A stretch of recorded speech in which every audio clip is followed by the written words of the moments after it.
Hey, we're glad you're watching this video. Subscribe to our channel and like the video. Because 50% of you are probably not subscribed. Also, check out the podcast below in the description. We're sponsored by Tito's Handmade Vodka. #1 vodka in America. Where do we begin?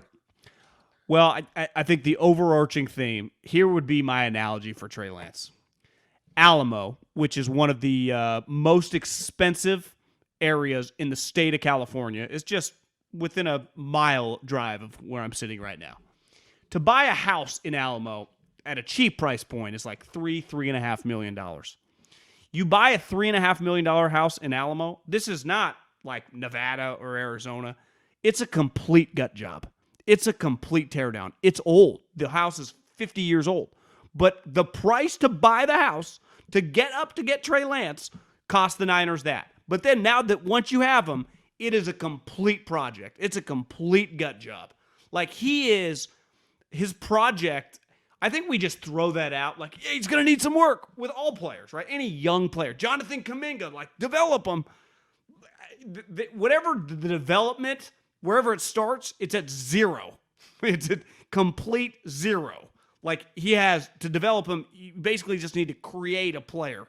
Because where he's starting, he couldn't be starting any farther from, like, the starting point, right? It's crazy what I just witnessed, how far this guy has to go just to be like a okay NFL player, you know, which is, he had, to me, like his physicality, like his body type. Okay. He looks the part, right? He definitely has that, just looks the part, but accuracy, major question marks. Time clock in his head doesn't exist. His loopy release, we've already mentioned that. That's not even something you can work on this season. Like that is an off-season project. Has it? I got to go back, and it's hard. You can't take a lot of footage during camp, but I don't remember it quite looking like that in practice. Now, again, games are different, but I remember us walking away going, "Yeah, that's a thing. Like it's just going to take a while for the ball to get out." But the thing I think that's been, the thing that I didn't expect with that release, John, I thought it would just be a timing issue, but balls are getting knocked down constantly. Yeah. I mean, I don't know if that's the loopy release. I don't know. I think guys are just putting their arms up. I mean, J.J. Watt has made a career out of that. He has just looked overwhelmed in the games. Just absolutely overwhelmed. That's just, to me, like Kyler today, right? Did not have, for his standards, by far the worst game he's had, right? At one point in time, like they were averaging 400-plus yards on offense, and heading into the fourth quarter, it was like 200 yards, and Sanchez and whoever he's calling the game with, like, they're doing a good job. You can just tell, like, Kyler's a little off, but whatever. He just kind of looks normal. Trey Lance looks like a guy that every defensive coordinator or every team in the league would send a limo to pick him up to play that right now. Again, he's 21 years old. He doesn't know what the fuck's going on. He has major flaws right now in terms of accuracy, in terms of the one thing we saw in practice was touch. Touch was not something that he always had a great feel for as the training camp went on and in those preseason games. It just looked overwhelmed. My biggest issue was that when he identified who to throw the ball to, he wasn't always accurate. And, I think one of the things that we looked forward to with Trey Lance was if you could get the offense in the rhythm, you'd be able to take shots downfield. There were not really any. Did they take any shots downfield? They threw one down the sideline that he overthrew, or the one that threw it. The one that used check out of bounds. No, he threw it. I think it was to Debo. They definitely threw a go route. Okay. Well, there wasn't a lot of it, right? And no. I think there's clearly and understandably a trust issue with him throwing the ball down the field. The ball he threw on the first possession of the game that was intercepted when there was 12 yards to run, that was a high throw. But to me, you're going to get that guy on the move. Like quarterbacks miss high in that situation, right? Running towards the line of scrimmage, deciding to throw on the run. That's going to happen. But when he's in the pocket and has an opportunity to make a play, we see him miss in the same way at times that Garoppolo does. And you're not getting the benefit of the downfield throw to offset it. Like they are not able to throw the ball down the field for whatever reason, even with Trey Lance in his arm. And I think he's struggling when to run and when to. I thought he did a good. He did a lot of good things with his legs, and he did make some nice throws. And Sanu had a big drop on a third down. Big drop, yeah. But Ayuk had an incredible catch. And when I say overwhelmed as a runner, Debo had a big catch too. When I say overwhelmed as a runner, he's comfortable running around and the play calls, it's as a passer. I would imagine if you had the all-22 tape or we're sitting there right now with Kyle and McDaniels, like, did you guys make any deep passing game calls, like send guys on deeper breaking routes? They said yes. He is not pulling the trigger. Yeah, I think they did too. I think they did too because he was back there a lot with nobody in the vicinity. So I know everyone had to be downfield. And if you don't know where the ball is going, you're probably hesitant to let it throw, 30, 40 yards.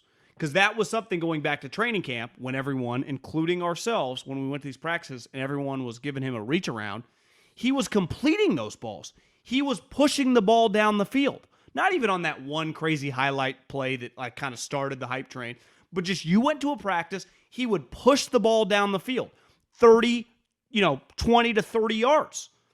You're watching him today, it's all, if it's not a quick out or a dump off play, he's not pulling the trigger. And it doesn't feel like he's confident. Again, super young player, has not played at all. It just felt like when it came to the passing game, and it's a passing fucking league. So you can run around and run the Cam Newton offense, which they were running, which is fine to try to win today. And clearly that's what they implemented because it felt like a Cam Newton type offense. That's what it felt. With a little like some of the Lamar play calls. But part of calling the Lamar play calls between the tackles is he jukes guys and he makes a 5-yard run 9. Trey, clearly, he had the one play on like a ball outside the tackles where he was running, and he's like, can I put a little Allen Iverson crossover? And the guy was like, you're not crossing. He just tackled him, right? He's not going to make anyone miss. Now, can he run through a guy? Well, I mean, he couldn't at the goal line. Now, granted, that's a big-time NFL collision, but so he's like Cam Newton, but he's not quite as powerful as Cam Newton. They're running some of these plays for like Lamar, but he's not as elusive as Lamar. Solid runner. Like he does bring added benefit as a runner. It's a positive thing that he brings to the table, but he's not dynamic enough to like overwhelm the poor passing ability, right? Yeah, to be clear, I don't think he needs to be hitting deep throws right now. If they can just do the basic stuff in the pass game consistently, then the run game becomes so much more valuable. And again, the run game was really valuable. They had a shot to win the game. Hey, you like wine? Go to wineaccess.com/ham. Get $50 off an order of $150 or more. You guys want to gamble? Well, if you do want to gamble, go to mybookie.ag, promo code HAM and the number 1. Promo code HAM and the number 1. In large part because of his ability to run the football.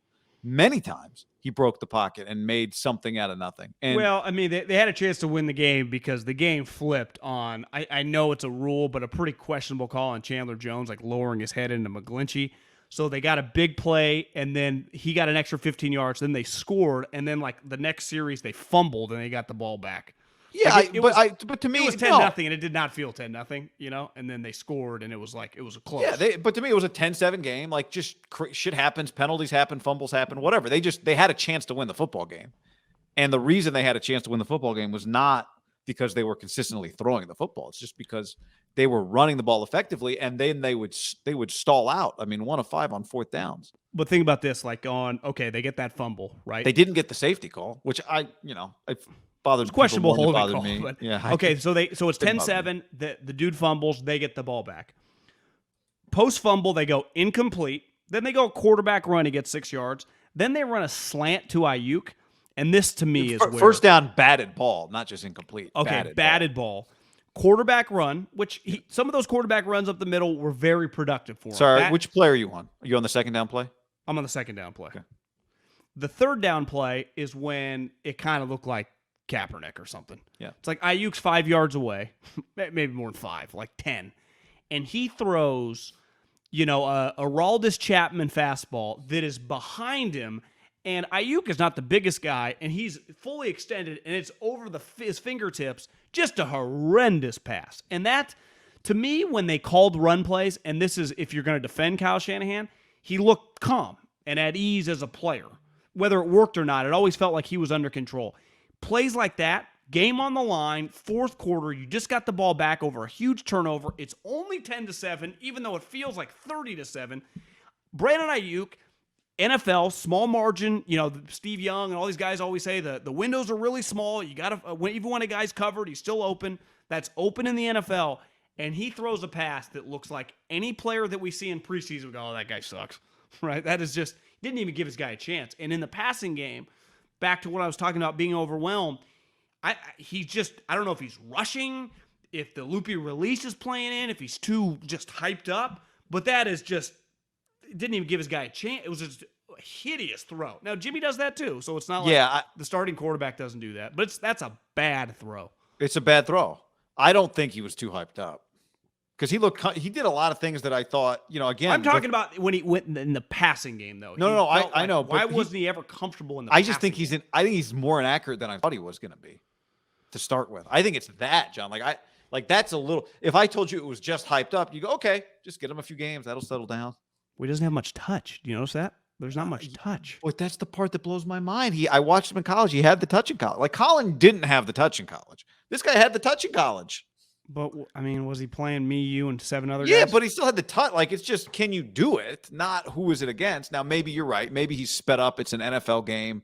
Things are going a million miles an hour. He's 21 Chandler making his Jones first and career start J.J. on the Watt road against the chased Arizona Cardinals, against guys he watched on TV. Yeah. J.J. Watt and Chandler Jones. Like, it is like when we talk about Cam Newton, like Cam had pounded his way to a national championship at Auburn before he entered the NFL and ran his offense. This guy's played one. I don't want to keep doing the thing where we talk about he's played one football game in 2 years, but he has.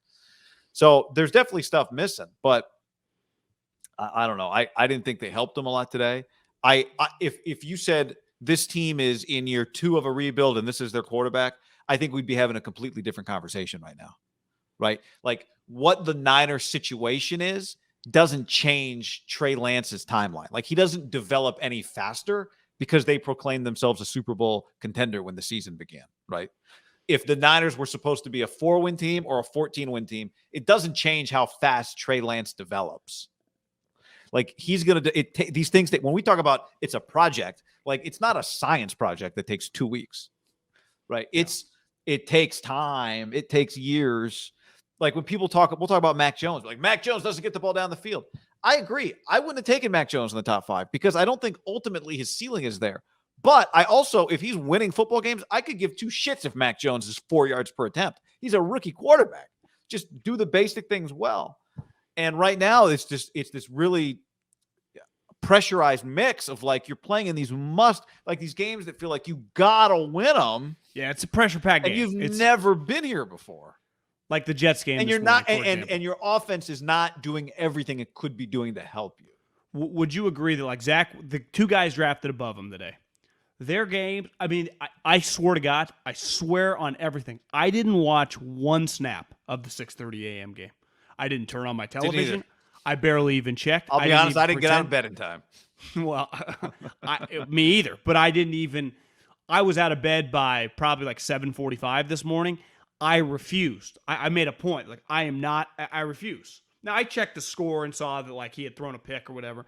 But in fairness to Zach, the game meant nothing. It was completely irrelevant. Trevor Lawrence. They've lost 20 straight games. Longest losing streak since 1977 or something. Since like some athletic Instagrammed it out or whatever. But like Trevor, it doesn't matter. The games do not matter. The other problem for the Niners, unlike those 2 teams, is they don't have their first-round pick. Right? I mean, they invested a lot to get this guy, and whether he was going to play or not, I don't even think they knew. He clearly, and this is why maybe goes back to Jimmy laughing, and they knew this even in practice, and it also shows you, like, practice, the one thing in the NFL, nothing, absolutely nothing duplicates what you see on a real Sunday. Not in a preseason, not a live fucking joint practice scrimmage. Week 1, week 2, week 3, you could be playing shitty teams, let alone the Cardinals with J.J. Watt, who still looks sweet, and Chandler Jones coming at you. There is no chance he ever saw anything like that against McNeese State or Weber State. But no one expected him to. But like when we're at practice, I've been doing this long enough to know this guy looks pretty sweet.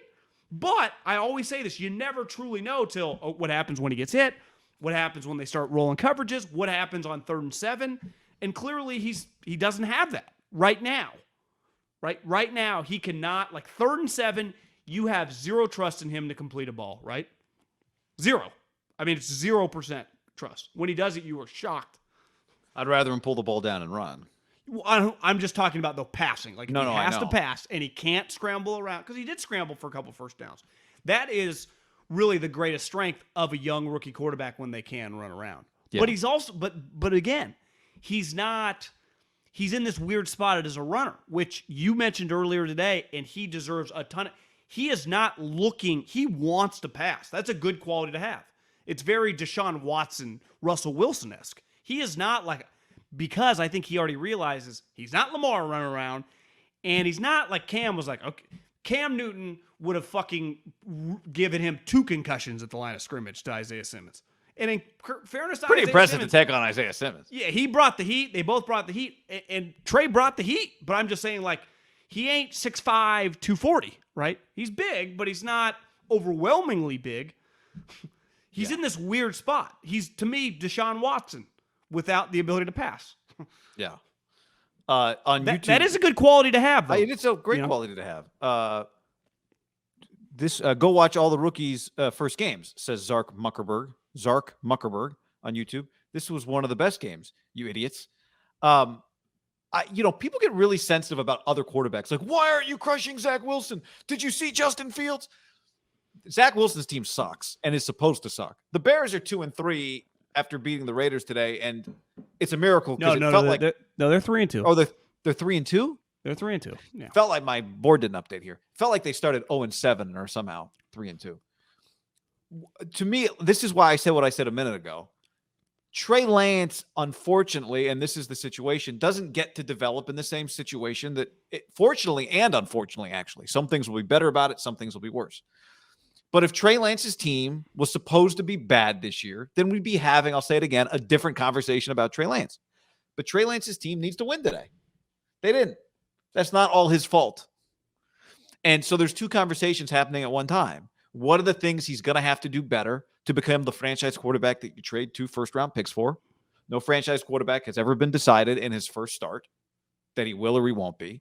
No one's saying he won't be or he will be. You can just grade the game. Actually, by the way, we've said a million times we think he's going to be really good. So now we criticize him and everyone starts fucking acting weird. Like, chill out, okay? They're 2-3. And they got a problem. How do they fix the problem? Well, I'll tell you. Can he fix the problem? Help them? Can he be part of the solution for them? Or is this year going to be, this whole year is about getting Trey Lance ready for 2022? Well, if it comes to that, then it comes to that, and we'll be having different conversations.